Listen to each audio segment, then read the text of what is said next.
Kuliah kerja nyata, kata-kata yang tidak asing lagi bagi mahasiswa. Mulai terbayang rasanya berada di tempat asing, bersama orang baru dan suasana baru. Desa Sumber Pandan menjadi saksi semua kisah ini berawal.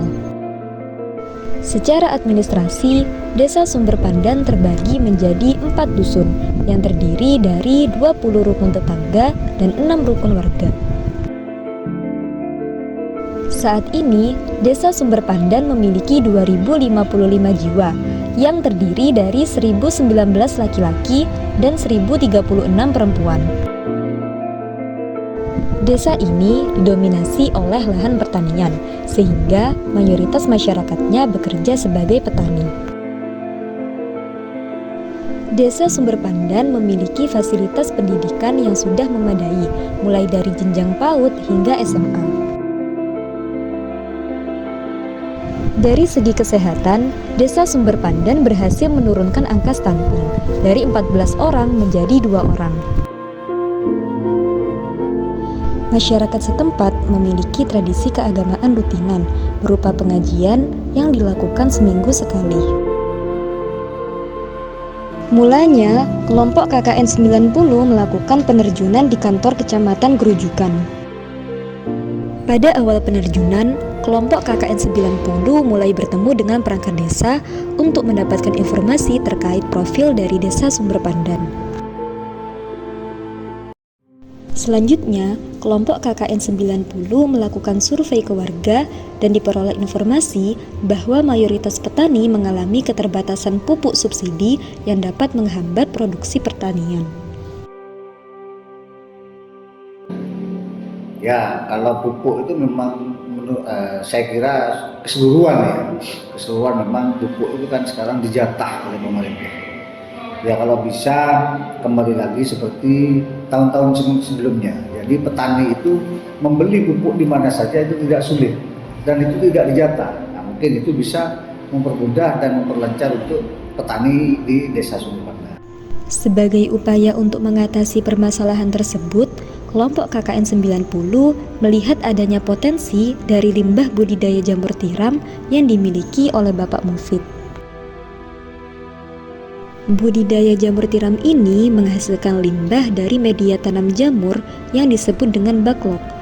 Limbah backlog ini tidak dikelola sehingga berpotensi untuk mencemari lingkungan.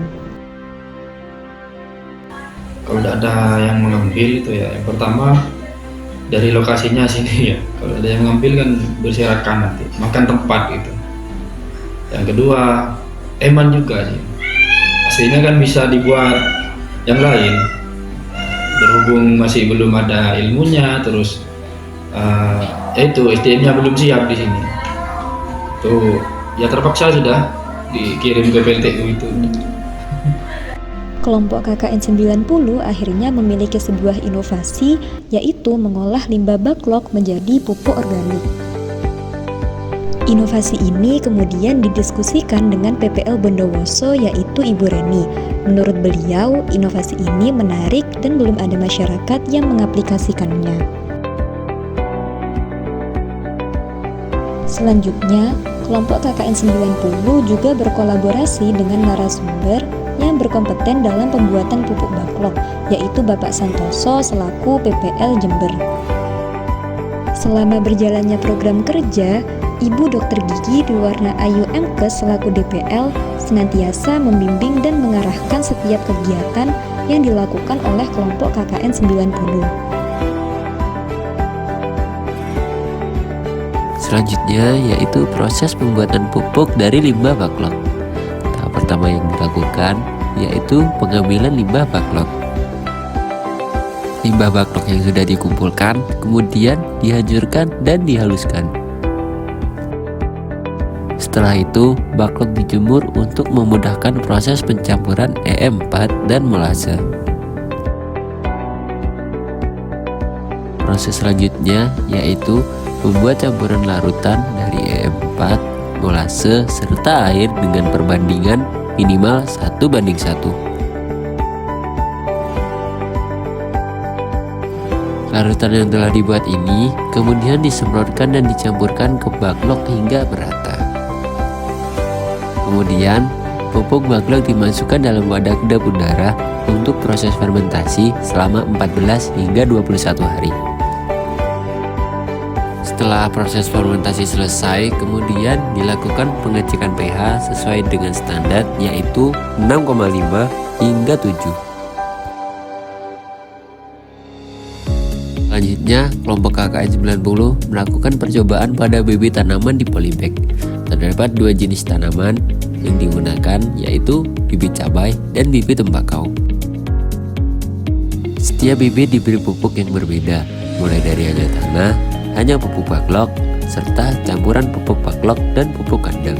Hal ini dilakukan untuk mengamati proses pertumbuhan bibit tanaman dengan berbagai macam perlakuan.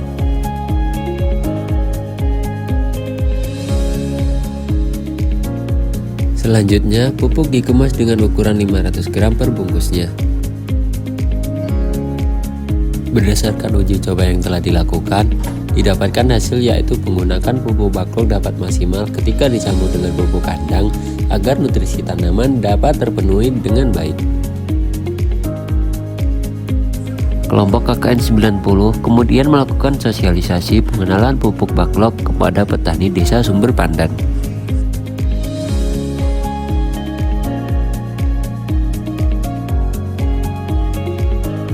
Ya bagus itu tandem ini, cepat karena kadar esnya kan tidak banyak, kalau urea kan banyak. Kelebihannya kan buahnya seperti lombok itu bisa.